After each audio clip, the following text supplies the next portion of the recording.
Bom dia, pessoal, tudo bem? Bom dia a todos. Perdão aí novamente, 1 minuto de atraso, né? Eu tava tentando abrir a live pelo Facebook, mas não sei o que aconteceu, tá meio travado e daí eu atrasei 1 minuto por causa disso, tá? Mas perdão aí pelo atraso. Como vão? Dormiram bem, né? Ontem a gente teve a nossa aula live número 12. Hoje vamos fazer a nossa aula live número 13. Doutora Arilana, eu já respondo a sua dúvida lá, tá? Que você trouxe lá na aula de ontem. Eu vi que você postou, só que aí ontem eu fui dormir um pouquinho tarde e hoje eu tava nessa situação aí de resolver aqui, né, o problema da live e acabei me atrasando um pouquinho, mas se quiser até respondo por aqui, né? A pergunta que você fez lá no feed lá do Instagram foi a respeito da remuneração, se não me engano foi isso, foi a respeito da remuneração da comissão especial, né? Aquela comissão em que a administração pública contrata especialistas para avaliar, né, a modalidade de concurso. E nesse caso é pago sim, tá, minha querida? Se a gente for observar, né, todo tipo de atividade, né, desenvolvida pela administração pública, que ela precise contratar um particular, nesse caso deve ser remunerada. Salvo naquelas situações, né, em que o próprio particular quer fazer isso de forma, como eu posso dizer assim, em colaboração com a administração pública, né? Que a gente tem a figura dos agentes honoríficos, né? Que são aqueles particulares que atuam em colaboração com a administração pública. Então, se for um agente honorífico, né, que queira fazer isso, né, em nome da arte, em nome da busca da técnica, enfim, né? Se ele quiser fazer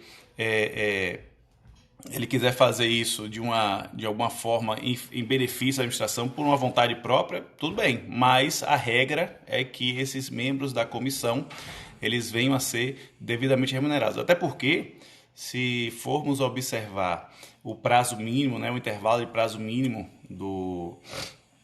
da modalidade de concurso, ela tem um prazo de intervalo mínimo de 45 dias corridos. Então, pelo prazo, né, que a pessoa vai ficar à disposição da administração para realizar a finalização daquela modalidade, né, muito mais que um mês, né, quase um mês e meio, tá bom? Então vamos lá, doutores. Bom dia a todos novamente.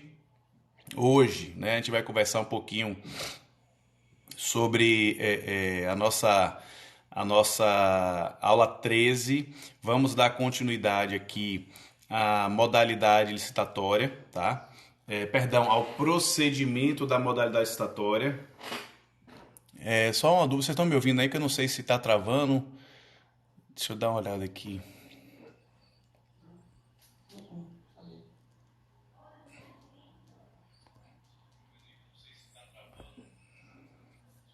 Tá ok aí, né?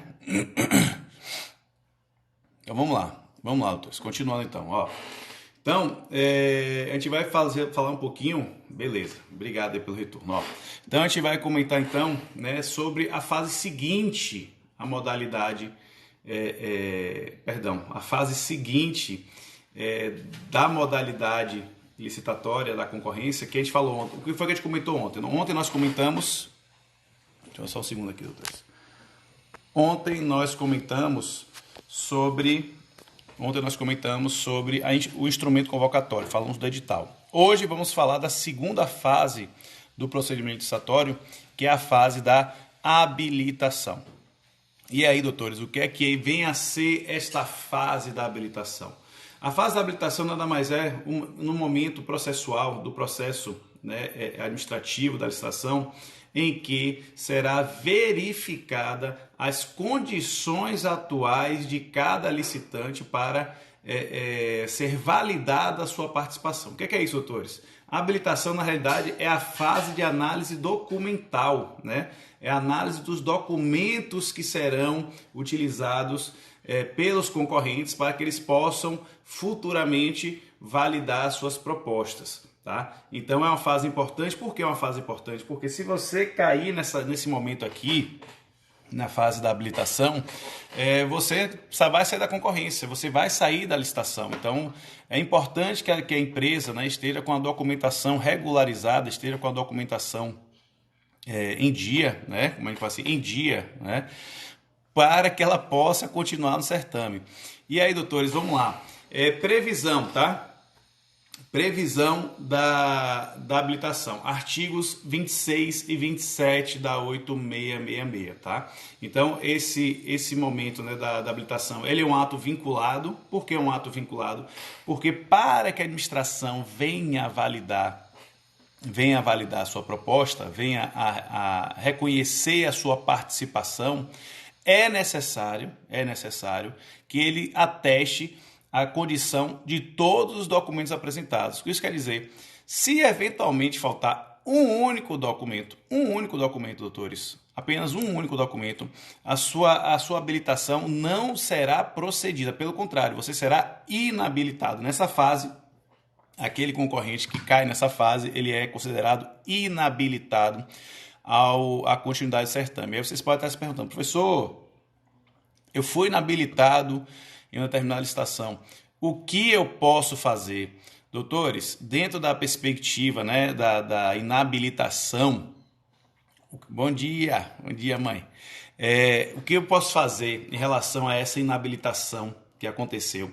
Depende, olha só, se eu estiver falando de um recurso administrativo, né, na fase da concorrência, que a gente vai observar, né, doutores, que basicamente em todas as fases na concorrência haverá um recurso administrativo, eu poderei recorrer da decisão da comissão que inabilitou a minha empresa com base em quais fundamentos? Quais são os limites do meu recurso? Os limites do meu recurso aqui, doutores, basicamente são a matéria ao qual eu fui inabilitado. Então, imagine que você está participando então dessa habilitação e a comissão, ao analisar uma documentação que você apresentou, ela analisa com erro.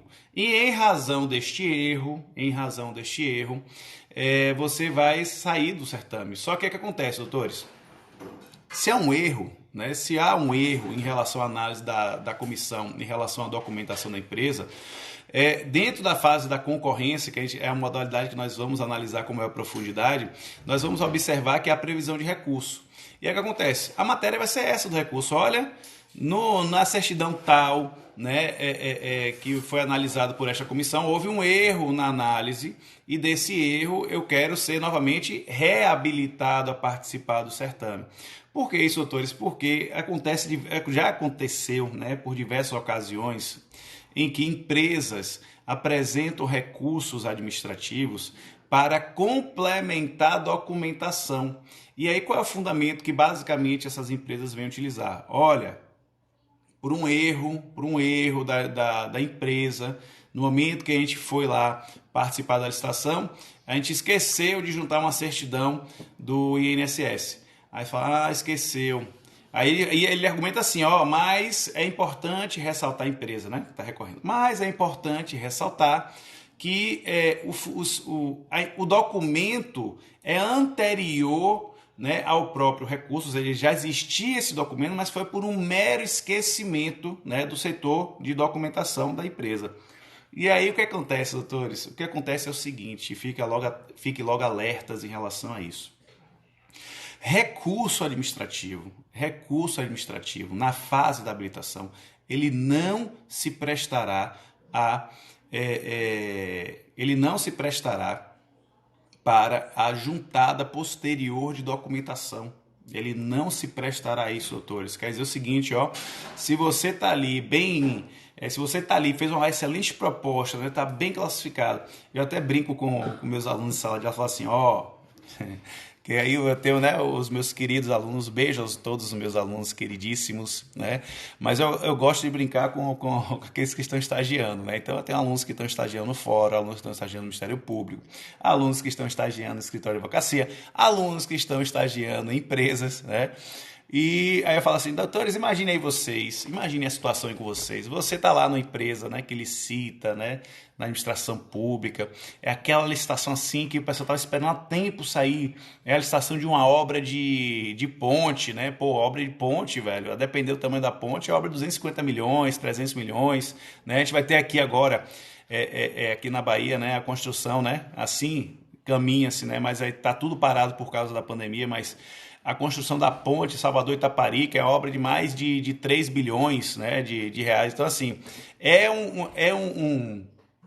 uma obra, né, que dentro do setor da engenharia o pessoal fica muito atento, fica assim, ó, vai sair uma obra milionária. Então o que acontece? Aí, né, você tem aquela confiança da sua empresa, você é estagiário, e aí você faz todo o rol de documentos, né? Porque como a gente vai ver, doutores, né, a concorrência, por ela ser uma modalidade presencial, é possível que você chegue no momento ali, né, da abertura do local marcado, você chega com o seu envelope ali da habilitação na mão, com todos os documentos. E você tá ali crente, né? Falar, vou levar essa obra. E aí e logicamente você confiando no seu estagiário, você não analisa a documentação. E aí você vai e entrega o envelope. E aí quando é que acontece, doutores? Como é que acontece a análise da documentação? E percebo por que essa fase da habilitação é uma fase que às vezes demora, né? Porque se for falar de uma obra de 300 milhões, 400 milhões, tenho certeza que haverão diversos interessados em realizar essa obra, porque são 400 milhões, a gente vai ter um custo de 400 milhões, né? Mas o custo efetivo da empresa, ou seja, aquele custo que ela vai efetivamente aplicar na obra, será em torno de uns 330, 320. Isso geraria, né, uma receita, né? Uma receita para aquela empresa de uns 80 milhões. Então, pouca coisa. 80 milhões, doutores, todo mundo tem conta hoje em dia, né? Todo mundo está sobrando 80 milhões na conta, mas enfim. Aí vem o seu estagiário, doutores, preparou a documentação e entregou. Aí o que acontece? Chega na hora da abertura dos envelopes, né? Porque como é um procedimento presencial, vou abrir o envelope, né? E aí eu vou começar a analisar a documentação. E aí o que acontece? A comissão analisa. Bom dia, minha querida. A comissão analisa, né?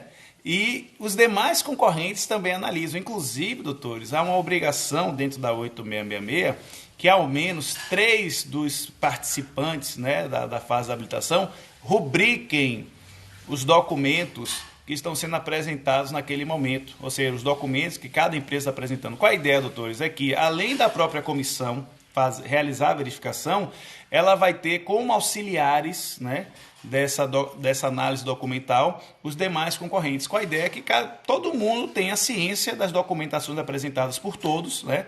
A gente fala assim no mínimo de 3, mas todos podem assinar? Todos podem assinar. Então imagine aí, 15 licitantes, um analisando a documentação do outro, um verificando 15 documentações. Vocês acham que essa fase da habilitação vai ser uma fase que vai se encerrar no mesmo dia? Dificilmente encerrará no mesmo dia, tá?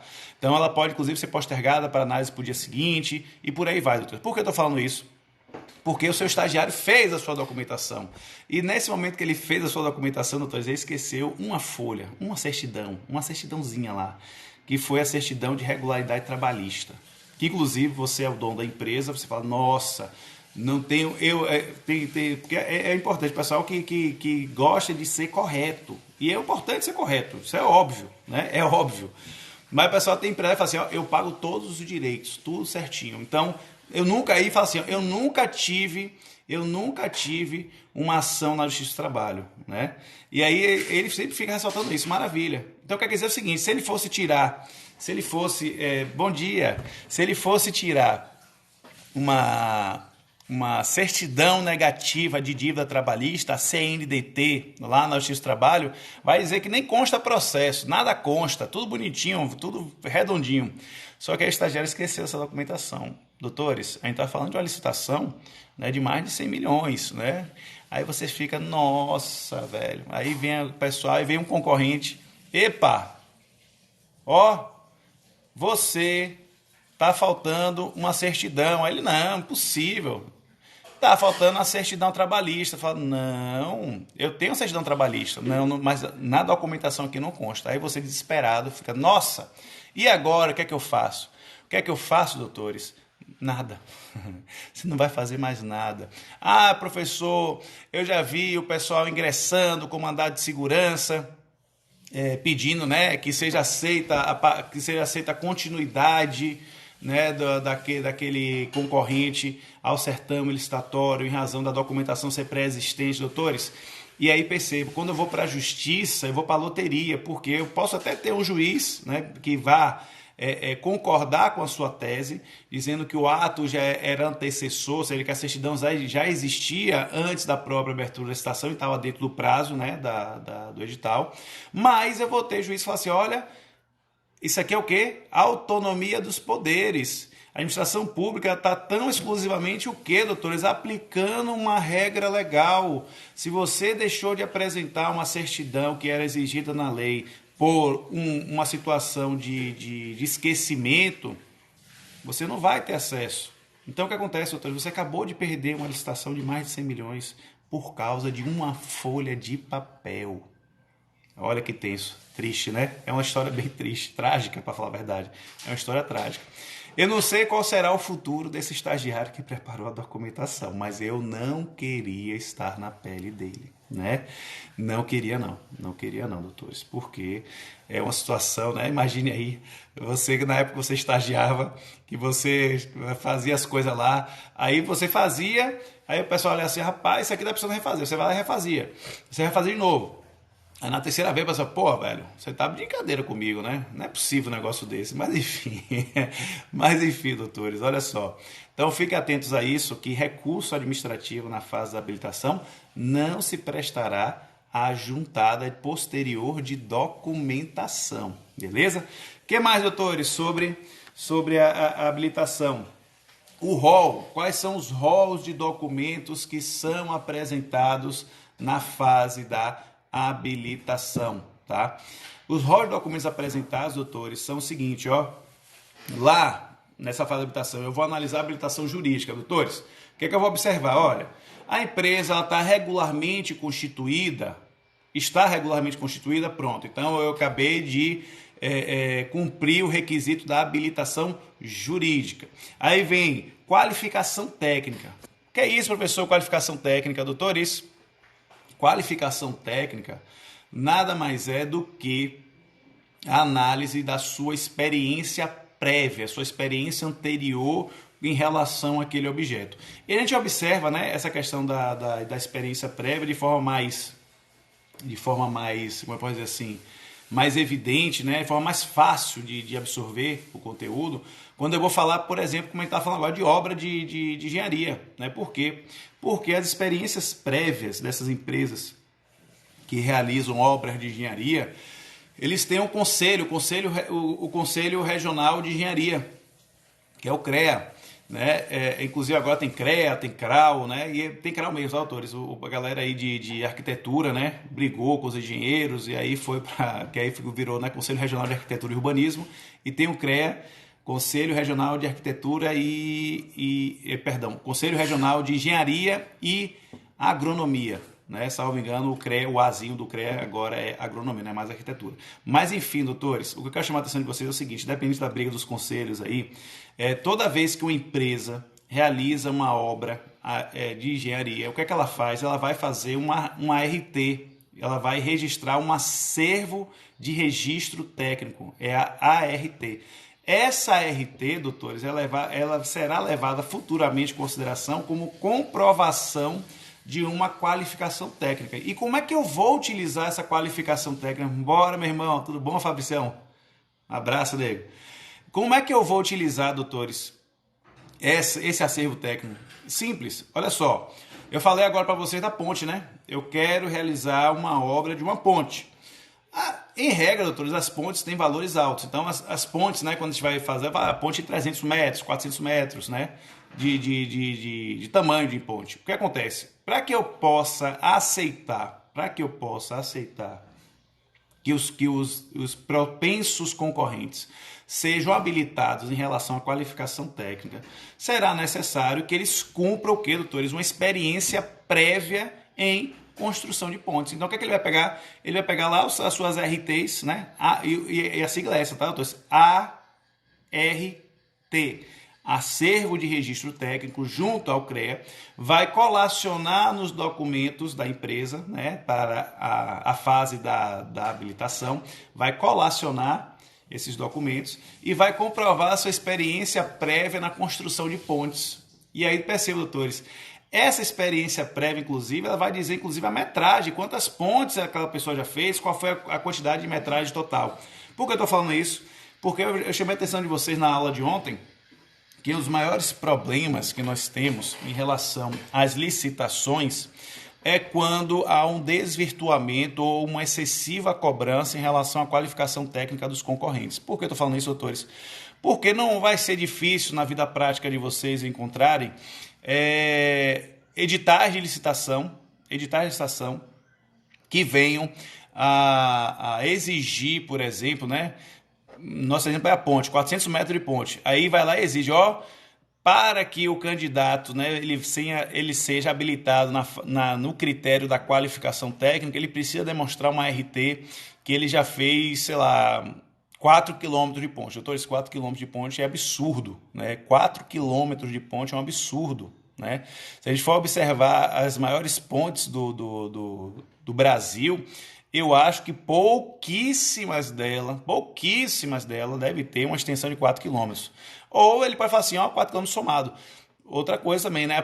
Fazer 4 quilômetros de ponte com RT somadas é também uma coisa que se torna um pouco inviável e absurdo. Por que eu estou falando isso, doutores? Porque a partir do momento que a comissão de licitação faz uma exigência acima do limite essencial e necessário para a comprovação de qualificação técnica, essa exigência ela é ilegal. E aí, por exemplo, essa exigência, por exemplo, né, quem está falando aqui, ela será uma das matérias que eu poderei alegar na minha fase de recurso administrativo. Ou seja, se eu fui inabilitado, a licitação de 400 metros de ponte, eu fui inabilitado porque eu tenho lá 550 metros e o edital está exigindo 4 quilômetros, doutores, isso é um prato cheio, para que eu possa recorrer alegando que a qualificação técnica exigida está muito acima do esperado. E percebam, eu poderia já ter feito isso na fase da impugnação, mas lembrando, impugnação não é recurso, doutores, tá? Então, se você fez lá na fase de impugnação, eles não modificaram, você foi inabilitado na fase da habilitação, a segunda fase da modalidade estatória, e você foi inabilitado por tal fato, doutores, é um prato cheio para o recurso administrativo. Tá? Importante. Queridos, então, diante dessa situação que eu quero chamar a atenção de vocês, a qualificação técnica ela deverá ser necessária tão somente a comprovação de realização do objeto. Então, se eu estou exigindo a construção, meu objeto da licitação é 400 metros de ponte, nada mais razoável que eu exija daqueles que irão realizar a obra pelo menos os mesmos 400 metros de ponte de experiência pretérita, experiência passada, doutores, para que eu possa qualificá-lo de forma técnica à execução daquele objeto. O próximo item que é analisado, doutores, dentro da habilitação, da fase de habilitação, é a qualificação econômico-financeira da empresa. Aí você, professor, o que é isso? Qualificação econômico-financeira, doutores? Olha só, nada mais é do que uma avaliação da saúde financeira da empresa que está participando. Por que eu vou me preocupar com isso, professor? Não é problema da empresa se ela está bem ou mal das pernas? Não é problema da empresa, doutores, percebam. Quando a gente conversa, né, eu estou dando eu já dou aula já há um tempo já, mas quando a gente vai observar lá a matéria de contratos administrativos, a gente observa lá que a administração pública ela tem à sua disposição algumas cláusulas que são chamadas cláusulas exorbitantes, né? Que nada mais são, doutores, cláusulas que permitem à administração a vir modificando,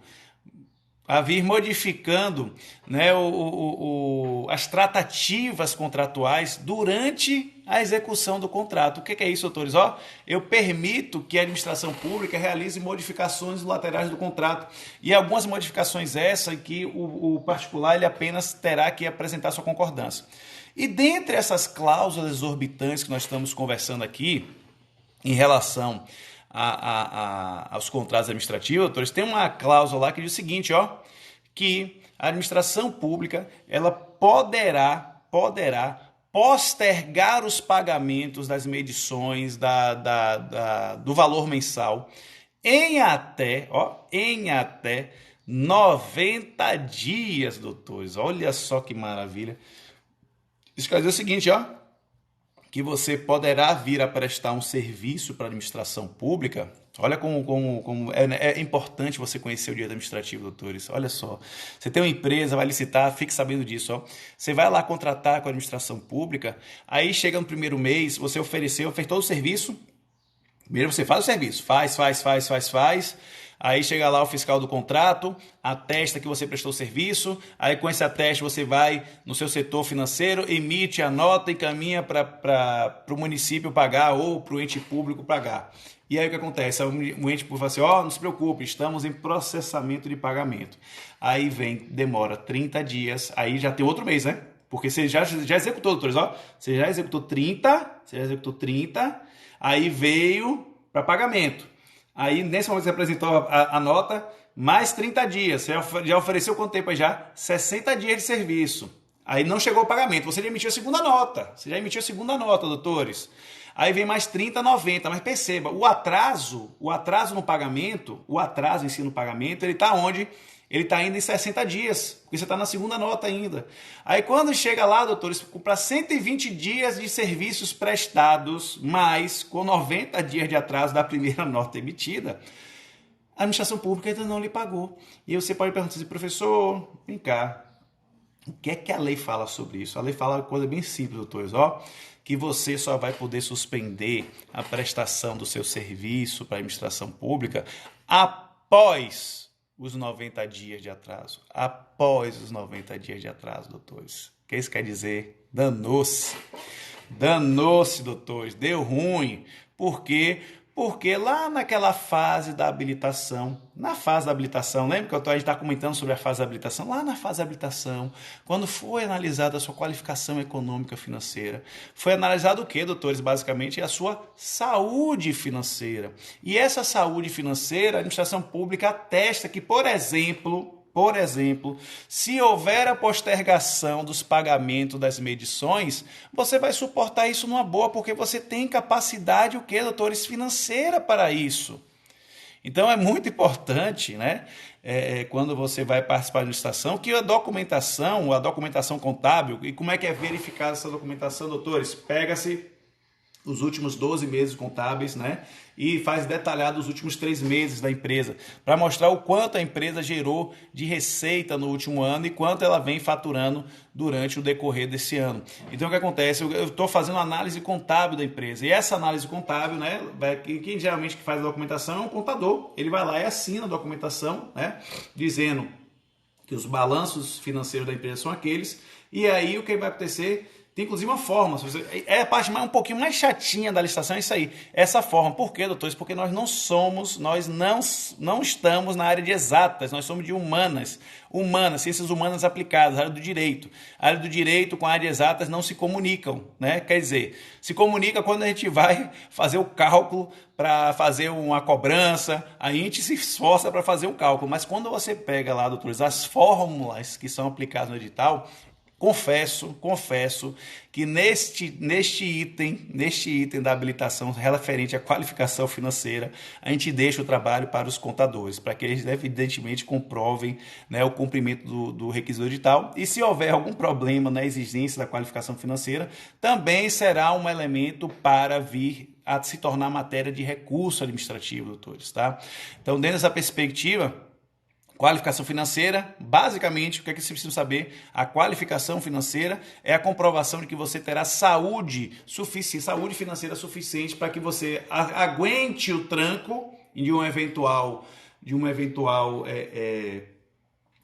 atraso no pagamento, ou até, doutores, que você não venha falir no meio do processo de contratação. Imagine aí, você está prestando serviço, aí você fala com o contador, velho, maquia aí, faz aí o diabo que for para minha conta passar lá, aprovar. Só que aí você, né, crente que vai receber da administração pública, você passa por esse momento aí de 90 dias de atraso nos seus pagamentos. Era o período exato que você veio a falir. E o que acontece, doutores, de falência aí nesse caso? Queridos, Em uma situação de falência empresarial, a administração pública ela tem duas situações que ela pode adotar. A primeira situação é que ela pode convocar o segundo colocado, se houver segundo colocado, para que ele venha a assumir a continuidade do contrato, né, nas mesmas condições da melhor proposta daquele que faliu. Ou ela determinar a abertura de um novo procedimento licitatório. Por quê, doutores? Porque a falência da empresa que está ali prestando serviço, essa falência, ela gera rescisão contratual. Aí o pessoal pode perguntar assim, professor, mas não é possível que a empresa que está falindo, né, chame uma empresa parceira para continuar? Não, doutores. Se ela fizer isso, né, e ela proceder dessa forma, ela está realizando a subcontratação. E a subcontratação, queridos, em regra, ela é ilegal, porque a administração pública pauta muito por quem ela está contratando, a pessoa a qual ela está contratando. O vínculo dela foi com aquela pessoa e não com uma terceira empresa interposta por aquela pessoa ao qual ela contratou, tá? Então fiquem atentos a isso. Então, qualificação financeira, saúde financeira, importantíssimo, pode ser matéria de recurso administrativo, doutores. Seguindo, doutores, regularidade fiscal. Queridos, por óbvio, né, toda vez que eu vou participar de um procedimento licitatório, essa qualificação fiscal, ela deve estar muito bem demonstrada. E aí o que acontece? Vão ocorrer situações em que você tem até um débito, mas o que acontece? Você está já com esse débito negociado. Então vai aparecer lá assim, ó, certidão positiva com efeitos de negativa, né? Essa certidão positiva com efeitos de negativa. Isso. O que essa certidão traz, doutores? O que é que essa informação traz? Ela diz o seguinte, olha, vai ser um objeto de inteiro terroso, que a gente chama de certidão de objeto IP, né? Que geralmente a própria administração pode fornecer, ou se houver um processo judicial também pode ser fornecido num processo judicial, que demonstra que, em que pese haver um débito fiscal, esse débito já foi o quê? Já foi feito um acordo administrativo ou judicial. E esse acordo, ele suspende, doutores, ó, ele suspende a exigibilidade daquele débito fiscal. E em razão disso, então, é possível que eu tenha empresas que, em razão de possuírem débitos fiscais, ainda assim elas possam participar, desde que esses débitos estejam em acordos, né? Seja acordo administrativo ou acordo judicial. Então a empresa poderá continuar participando. Uma coisa interessante, doutores, que a gente precisa se ater aqui, é que em relação a essa regularidade fiscal, né? Em relação à regularidade fiscal, nós temos uma lei complementar 123 de 2006, que traz um benefício, uma preservação legal às microempresas e às empresas de pequeno porte. O que é que isso quer dizer, doutores? É que para essas empresas que tenham, né, o seu tamanho de microempresa ou empresa de pequeno porte, a lei complementar, ela lhe dará um verdadeiro benefício, uma verdadeira proteção legal. Isso quer dizer o seguinte, ó, que as microempresas e as empresas de pequeno porte que venham a realizar a licitação, mesmo ela tendo débito, inclusive, quando ela for fazer a juntada da habilitação, ela tem que comprovar, né, a sua regularidade ou não. Se ela estiver irregular em relação ao fisco, ela não será eliminada, doutores. A gente vai ver por quê. Por quê? Porque a lei trouxe essa previsão. E outra, se eventualmente essa microempresa ou essa empresa de pequeno porte, ela vier ao final, né, da licitação se sagrar com uma melhor proposta dentro do procedimento licitatório, o que vai acontecer? Essa microempresa ou essa empresa de pequeno porte, ela vai ter um prazo de 5 dias úteis da adjudicação, ou seja, do momento em que eu vejo quem foi o vencedor, entre a fase da classificação, que é a terceira fase, para a quarta fase, entre essas duas fases, ela vai ter o quê, doutores? Qual é a necessidade? Essa microempresa ou essa empresa que não pode terá a necessidade de comprovar que veio a regularizar essa situação. Então, ela tem uma irregularidade fiscal, né? E nesse momento que ela tem a irregularidade fiscal, lhe será facultado após a fase da classificação, ou seja, entre a classificação e a adjudicação, para que ela venha a regularizar os seus débitos. E ela venha juntar uma nova certidão atestando essa regularidade. Por que isso, professor? Porque, doutores, a lei assim preveu. E por que tem esse benefício em favor das microempresas e pequeno porte? Porque, doutores, a ideia aqui é que ocorra uma proteção para essas empresas. Se a gente for pegar ela em percentuais totais do nosso país, elas correspondem a mais de 50% das atividades empresariais que nós temos. Se eu não me engano, chega a 70%. Então, percebam o tamanho, né, da movimentação financeira que as microempresas e as empresas de pequeno porte realizam no país. Então, a lei complementar, ela trouxe o quê? Eu vou criar algumas regras, inclusive há diversas outras regras para as microempresas e as empresas de pequeno porte. A gente falou na nossa primeira aula do projeto, a gente falou sobre o critério de desempate.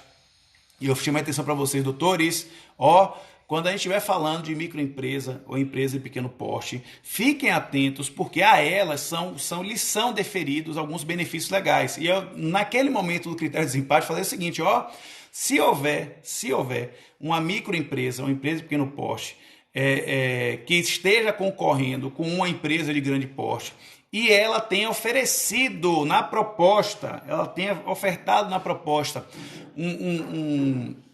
uma proposta até, isso para as modalidades gerais, tá? Uma proposta até 10% maior que a melhor proposta registrada pela comissão, estaremos diante de um empate. Só que ao invés de a gente seguir para o rito do desempate, neste caso, para as microempresas e as empresas que não podem, sabe o que vai acontecer? Ela vai ser convocada a verificar se tem interesse de cobrir a oferta da melhor proposta. Não vai passar por todos os critérios de desempate. Não, empresa de pequeno porte, o objeto aqui, né, a melhor proposta foi 1 milhão. Você ofereceu 1.100.000. Sua proposta de 1.100.000, 1.100.000, está empatada com a melhor proposta de 1 milhão. Você quer cobrir? A empresa vai dizer assim, não, eu cubro. Quanto é que você vai dar? 999.999,99 centavos. Beleza? Cobri, doutores. Por 1 centavo eu cobri a proposta. Por 1 centavo eu cobri. Então, o que acontece? Nessa situação, doutores, haverá, então, inclusive, uma contratação da empresa de pequeno porte em preterição àquela empresa de grande porte que ofereceu a melhor proposta. Maravilha, né, doutores? E olhe, tudo que eu estou falando aqui sobre microempresa e empresa de pequeno porte vai ser exigido mesmo que o edital não traga tal previsão, doutores. Professor, eu li aqui o edital, não está falando nada aqui, doutores.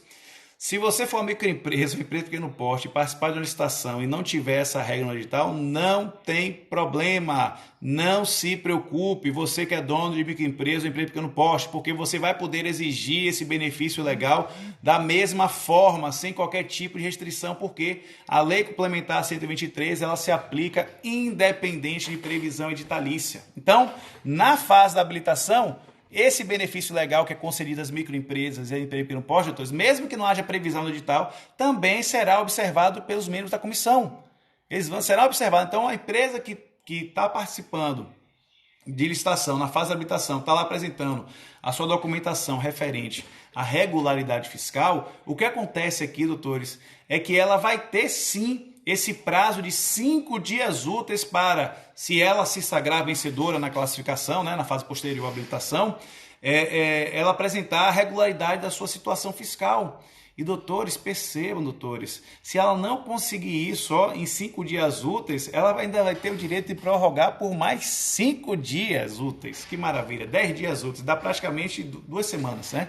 2 semanas completas, doutores, tá bom? Então, fique com essa informação referente à regularidade fiscal, há sim um benefício legal para as microempresas e as empresas de pequeno porte.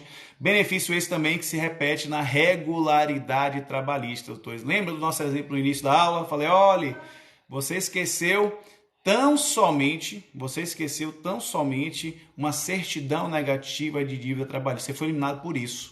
O que acontece, doutores? Logicamente, né, em razão dessa situação, da sua inércia, não vou dizer assim, da sua negligência, né? Da sua negligência, né? Inclusive a gente viu ontem, né? Saiu uma medida provisória aí, 966, 2020, né? Tanta novidade do direito administrativo. O direito administrativo nunca foi tão dinâmico, né? Como está sendo hoje, né? A gente está observando o direito administrativo mudando, né?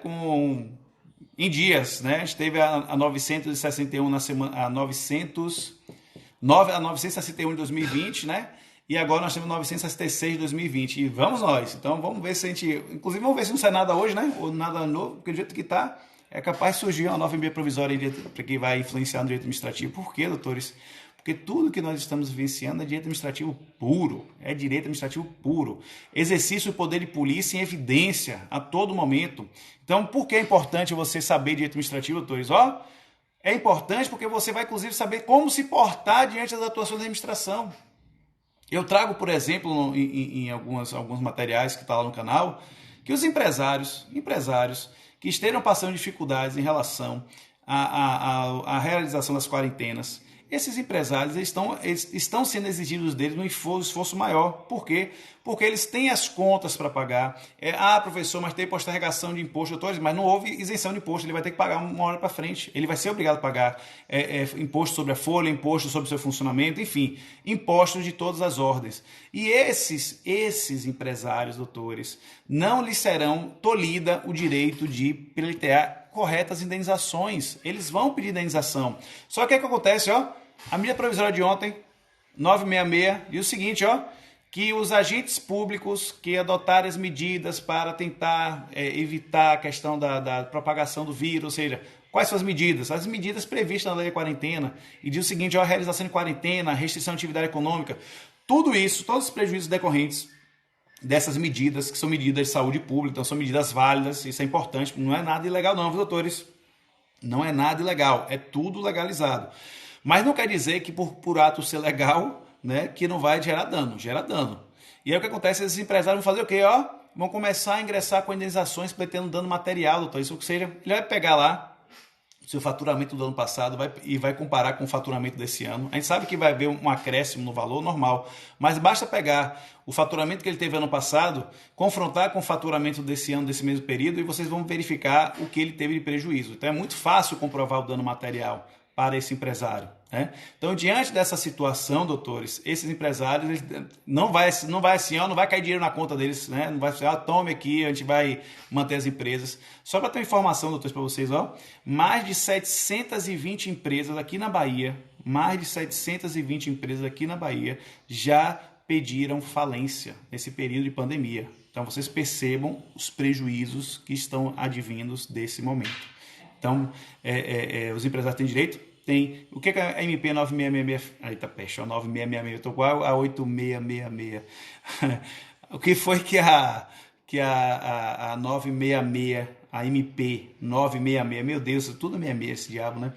966 trouxe lá, doutores, um afastamento da responsabilidade civil e administrativa. Ou seja, o Estado sendo condenado nessas ações de indenização, o que vai acontecer é que o Estado estará obstado a buscar ação regressiva contra os agentes causadores do dano.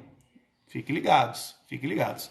Voltando ao nosso tema aqui, doutor, foi um breve parênteses, né? Para falar 966. Voltando aqui, doutor, então nós temos também a questão da regularidade trabalhista. Ou seja, eu posso até ter processos trabalhistas ali na minha certidão, não tem problema nenhum, desde que não haja nenhum atraso no pagamento dos processos que estejam em andamento. Você pode ter processo? Pode, não tem problema nenhum. Agora, nenhum deles pode haver atraso no pagamento, porque se houver atraso, doutores, você vai ser cadastrado como devedor de dívida trabalhista e vai aparecer na sua certidão negativa de dívida trabalhista, ou também conhecida como CNDT. Tá? E ao final, doutores, declarações. Declarações relacionadas, por exemplo, a comprovação de que você não explora mão de obra infantil. Aí vocês perguntam, professor, como é que eu faço essa comprovação? Eu chamo alguém lá para fazer essa constatação? Não, doutores. Na realidade, os editais, quando eles são publicados, vocês vão verificar que tem os anexos, né? Então, ali no anexo vai ter o termo de referência, vai ter o contrato administrativo e vai ter o quê? Os modelos de declarações que vocês poderão apresentar para a administração pública. Entre esses modelos, tem lá o modelo relacionado a uma declaração que se faz que não explora mão de obra infantil. Então, doutores, esses basicamente são os documentos que serão analisados na fase da habilitação. Ufa, pouca coisa, né? Pouca coisa, doutores. A habilitação é maravilhosa. Por quê? Porque se você não comprovar todos esses documentos que nós acabamos de elencar agora, você estará eliminado. Na realidade, o termo correto técnico é inabilitado. E se você foi inabilitado por algum erro em relação à fase da habilitação, doutores, você tem que o manejo do recurso. Antes disso, eu preciso só chamar a atenção para vocês o seguinte: dentro dessas fases de habilitação, poderá ocorrer, em razão da alta complexidade ou do alto valor envolvido em relação às obras, né, a serem realizadas pela administração pública, uma fase que vai ficar assim, ó. Qual a primeira fase que nós vimos? Nós vimos a primeira fase do instrumento convocatório, beleza? Primeira fase, instrumento convocatório, eu vou ter um prazo, um intervalo mínimo esse que a gente já sabe, né, doutores, do instrumento convocatório a fase da habilitação ou a fase da classificação, dependendo da modalidade. E a gente vai observar o que aqui, ó, que dentro desse prazo, eu tenho um intervalo mínimo. É o prazo intervalo mínimo, ou seja, aquele intervalo entre o edital e a abertura dos envelopes. Entre esses dois prazos, doutores, poderá surgir uma pequena fase anterior à habilitação, que é a fase da pré-qualificação. Mas isso é a regra, professor? Não, não é a regra. Isso somente irá acontecer se a obra tiver uma alta complexidade e diante dessa alta complexidade, eu como administração pública, eu antecipe um dos elementos da habilitação, eu antecipe a sua análise. Qual elemento eu estou antecipando a análise, doutores? O elemento referente à qualificação técnica. A ideia é que a administração pública, ela, antes de iniciar a própria fase da habilitação, ela já faça uma prévia análise das certidões técnicas da empresa, tá? Então, diante dessa situação, né, da qualificação técnica e em razão da alta complexidade da obra, então eu posso exigir que eu antecipe para aqueles propensos concorrentes, eu antecipe o que, doutores? Exatamente a qualificação técnica, ou seja, a comprovação de que eu tenho capacidade técnica para concorrer àquele certame. Pode acontecer isso? Pode. É a regra? Não. Só vai acontecer se de fato a obra for de uma alta complexidade. Beleza? Queridos, deixa eu mexer aqui, valeu. Ó, queridos, olha só, o que mais, doutores? Eu já falei da assinatura dos envelopes, né? Pelo menos tem que ter três licitantes assinando, né? Logicamente tem que ter esses 3 presentes lá. Ah, professor, teve 2, não tem problema, dois. Vai ser feito com 2, né? 2 licitantes presentes, mas logicamente isso deverá ser devidamente registrado na ata, né? Demonstrando que houve o comparecimento apenas de 2 concorrentes e por tal razão são 2 que estão verificando a documentação, a assinatura de cada um, beleza? O que mais, doutores, na habilitação? Em relação ao recurso administrativo, doutores. Professor, qual o prazo para manejar recurso administrativo? Eu tenho recurso administrativo na fase de habilitação? Tenho, doutores. Vou ter. Por quê? Porque se houve um erro na análise da documentação referente à fase da habilitação, logicamente que a continuidade do procedimento licitatório poderá lhe trazer o quê? Prejuízo.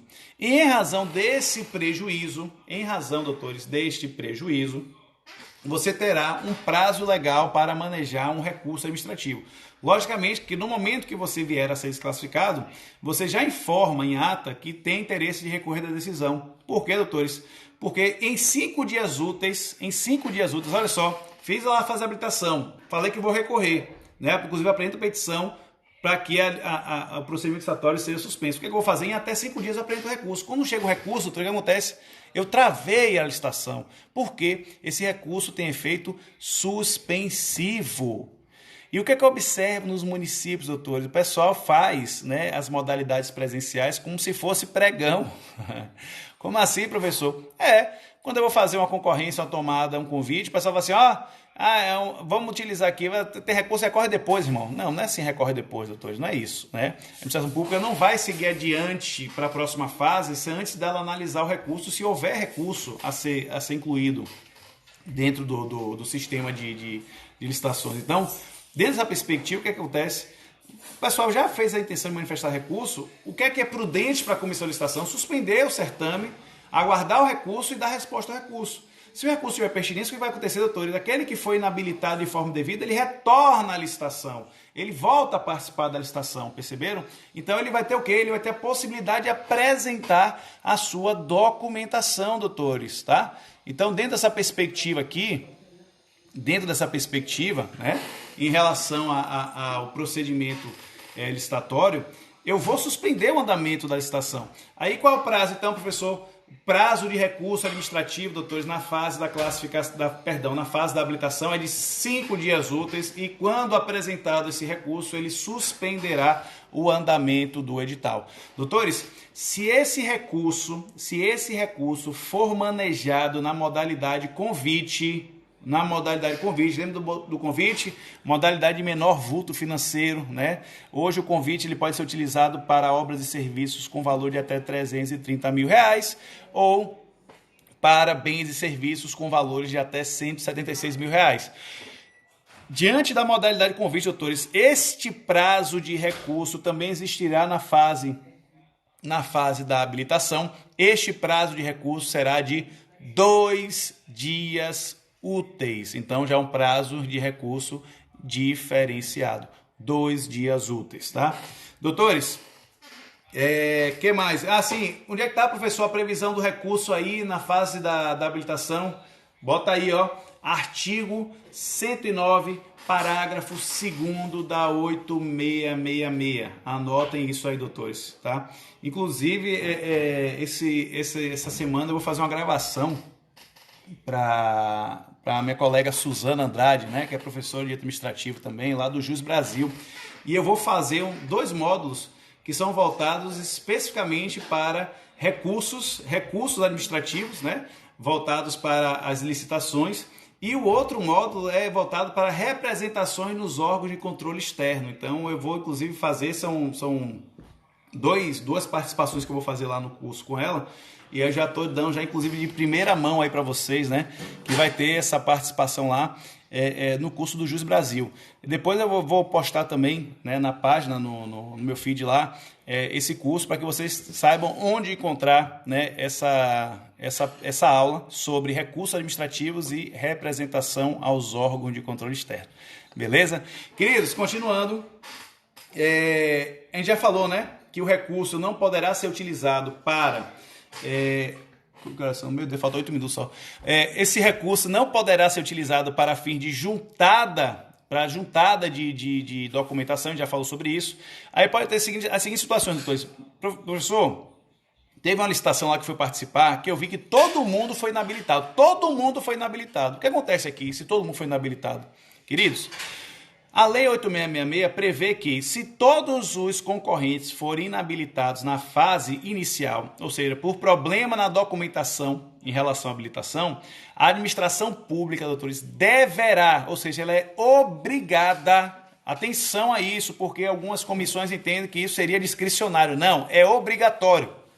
A comissão será obrigada a conceder um prazo comum a todos os concorrentes que forem inabilitados, um prazo comum de 8 dias úteis. 8 dias úteis para o quê, professor?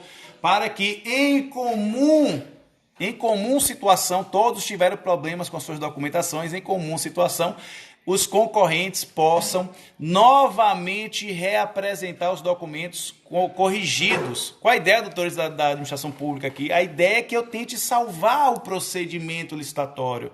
Então, eu não vou deixar o procedimento ser finalizado na fase de habilitação. Então, tem um mecanismo legal que é a concessão do prazo comum de 8 dias úteis para que todos os concorrentes possam reapresentar a sua documentação e regularizar a sua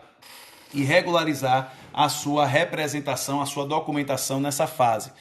Aí, outra situação, professor, teve lá 15 participantes, né, na fase da habilitação. 15 participantes, professor. 14 tiveram problema com a documentação. Apenas um teve a documentação validada. Neste caso, se aplicaria esse prazo comum de 8 dias úteis? Não vai se aplicar, doutores. Por quê? Se eu tenho a habilitação pelo menos de um dos concorrentes, não tem razão de eu aplicar um prazo de 8 dias úteis para os demais voltarem à licitação. Se eles não entregaram a documentação a tempo, né, para poder participar do certame, ou por algum erro, eles acabaram, de fato, perdendo a oportunidade de continuar a licitação. E a licitação vai continuar tão somente com aquele único concorrente aprovado na fase habilitatória. Beleza, doutores? Vamos lá. O que mais, doutores? O que mais em relação à habilitação? Em relação a esse prazo que eu comentei com vocês agora, né? Esse prazo ele vai se diferenciar. Em relação também à modalidade convite, né? Se não houver classificados na modalidade convite, a administração pública deverá, ou seja, é um dever, é uma obrigação, não é uma coisa de, eu vou ver se eu vou fazer, não, é obrigação. Nesse caso, a administração pública deverá conceder um prazo, mas não vai ser mais um prazo de 8 dias úteis. Na modalidade convite, esse prazo será de 3 dias úteis, doutores. 3 dias úteis, tá? Previsão, doutores, artigo 48, parágrafo 3º da 8666. Beleza? Queridos, importante, passada a fase da habilitação, acontece um efeito bacana. Qual é o efeito, professor? Bacana que o senhor está falando aí. O efeito da vinculação, a vinculação dos licitantes às propostas apresentadas. A partir do momento que a empresa está ali, participou da habilitação e ela foi habilitada, nesse momento que ela foi habilitada, doutores, surge um efeito jurídico que essa empresa está vinculada à proposta que ela deu. Como assim, professor? Essa proposta que foi dada, doutores, aqui nessa fase aqui, que é o início da fase da classificação, ou seja, na fase da classificação, a partir da fase da classificação até o final do certame, até a assinatura do contrato, o licitante estará vinculado à sua proposta. Mas essa questão da vinculação, nós vamos começar na próxima aula, né? Porque já falta aqui só 3 minutos para a nossa live cair, né? Hoje, doutores, infelizmente eu não consegui transmitir pelo Facebook por pequenos problemas técnicos, né? Eu sou o meu próprio estúdio, né? Eu faço aqui o negócio aqui, né? Mestre, é necessário haver no corpo da comissão um profissional de contabilidade?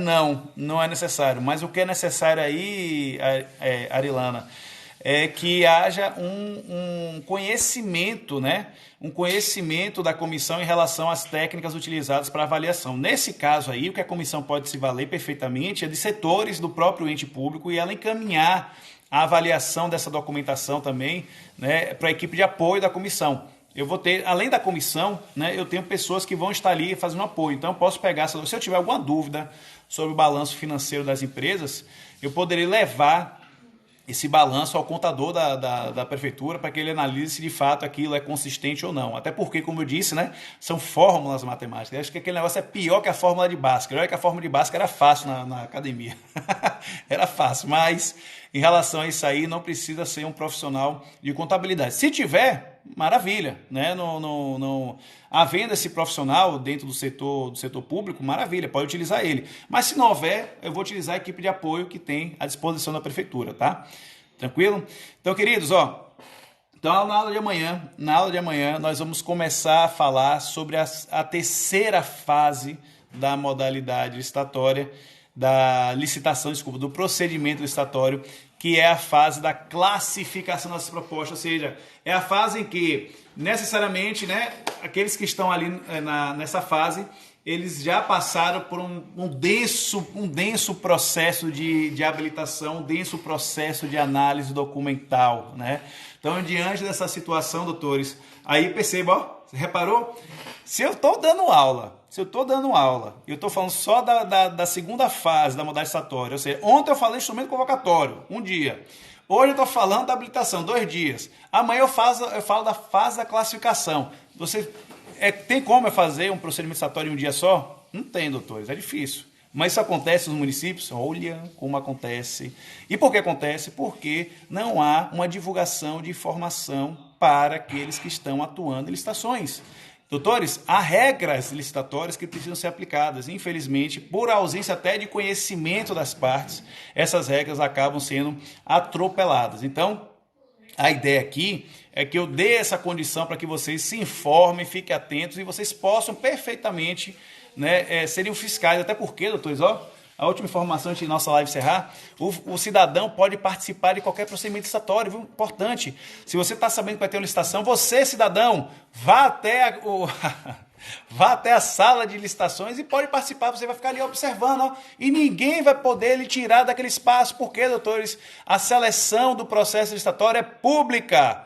Qualquer um pode assistir, não pode participar efetivamente, ficar falando, mas pode assistir, você pode fiscalizar e observar como aquele procedimento ocorre, beleza?